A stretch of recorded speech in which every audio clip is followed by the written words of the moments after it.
Good morning from Calgary, Canada. আজকে আমি বিশেষ কিছু রান্না করব না, তবে চাইনিজ রেসিপিগুলার যে অন্যতম ২টা আইটেম, সেটা হচ্ছে ফ্রাইড রাইস এবং হচ্ছে চিকেন ফ্রাই। তো আমি এটাকে ঘরোয়াভাবে কিভাবে করা যায় সেটাই রান্না করব। আমরা অনেক সময় রেস্টুরেন্টে গিয়ে বাচ্চাদের নিয়ে খাওয়ার চেয়ে প্রেফার করি যে বাসায় বসে কিভাবে জম্পেশ করে খাওয়া যায়। তো সেই ক্ষেত্রে আমরা যদি সবাই আমি বিশেষত কি করি যে রবিবার দিনটা হচ্ছে আমাদের ছুটির দিন।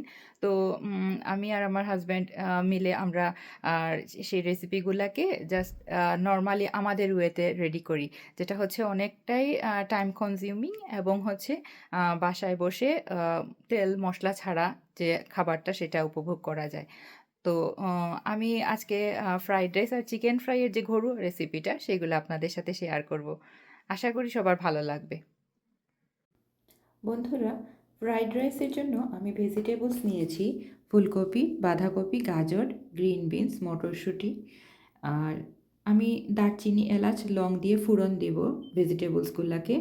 আমি ছোট ছোট করে কেটে নিয়েছি ফুলকপি, বাঁধাকপি, গাজর।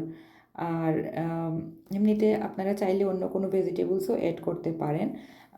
আমি কুচি করে রেখেছি পেঁয়াজ, বেশ অর্ধেক বড় একটা পেঁয়াজের। তারপরে রসুন 4 থেকে 5 কোয়া এবং আদা অল্প হাফ, একটা ছোট টুকরার হাফ আমি নিয়ে নিয়েছি। এবং হালকা ভেজে সবজিগুলাকে হলুদ লবণ এড করে প্যানের মধ্যে ঢেকে রেখে দিব। তারপর আলাদা একটা প্যানে আমি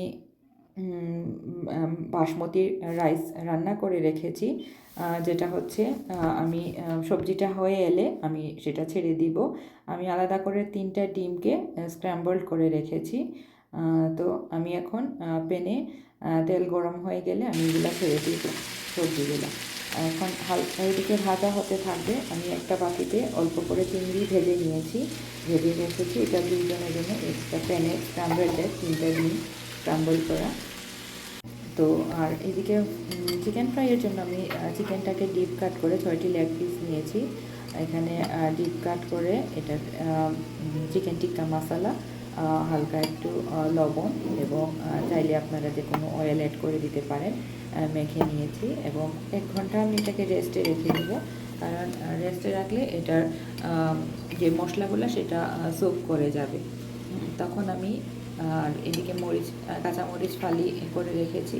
এখন এটা রেস্টে থাকবে। তারপরে আমি ওভেন প্রিহিট করে ওভেনে দিয়ে দিব। আমার ফ্রাইড রাইস হয়ে এসেছে, আমি ঢাকনা খুলে দেখলাম। এখন আমি একটু চিনি, হালকা চিনি, তারপরে হচ্ছে ঘি একটু অ্যাড করে দিব। তো এটা ভালো লাগবে, যাদের ভালো লাগে একটু কিশমিশ এটার সাথে দিতে পারেন। এখন চিকেনগুলোকে আমার হাজব্যান্ড এসে ওভেন প্রিহিটে দিয়ে প্যানের মধ্যে লেগ পিসগুলোকে নিয়ে নিয়েছে। এখন এক পাশ হয়ে আসলে আমরা এগুলোকে উল্টে দিব। তখন হিটটা সমানভাবে লাগবে, নয়তো মশলাটা পুড়ে যাওয়ার টেন্ডেন্সি থাকে। তো সেই ক্ষেত্রে আমরা এগুলা একসাথে দিয়ে যদি একটা প্যানে জায়গা না হয়, আমরা আবার সেকেন্ড টাইমে দিব। একটা পার্ট কমপ্লিট হতে 20 থেকে 25 মিনিট লাগবে। তো হয়ে এসে thank you for watching my channel. যদি আপনাদের রেসিপিগুলো ভালো লেগে থাকে তাহলে অবশ্যই রান্না করে মেসেজ করে আমাকে জানাবেন, আমার খুবই ভালো লাগবে। আজকের মতো এখানেই বিদায় করছি। টাটা।